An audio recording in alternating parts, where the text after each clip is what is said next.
Бул тууралуу кудул актриса Гүлжайна Атаканова жеке баракчасы аркылуу билдирди. Аллахыма чексиз шүгүр айтамын. Кызымды аман-эсин төрөп алдым. Баарыңыздарга ыраазычылык билдирем. Калоо тилектер, жакшы сөздөр мага дем күч берип турду.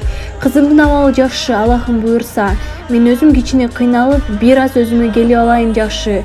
Жаңылыгым менен толук бөлүшөм сиз менен.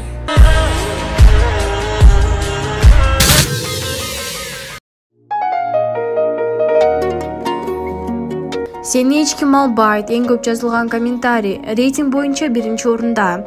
Болбосо жазгандар эркектер, көпчүлүк эмес, азчылык. Кээде ойлонуп кеттим, ушу негатив жазган эркектер мага жете албай жүргөн эркектерби депчи. Эмне мен көөгө тийгенде жыргап кетесиңби? Же толбосо аяктоо болуп жашооң оңолуп кетеби? Ай, эмнеси болсо да маңдайыма дагы бир сасыгым тургандыр. Болбосо кыз 25 жашта. Просто азыр эме тиги варианттар көп болуп башыма айланып жатпайбы? Кашайып десе, бирөөнү тандаганда обязательно тием алтындарын десе, товар годен до 2030 жыл.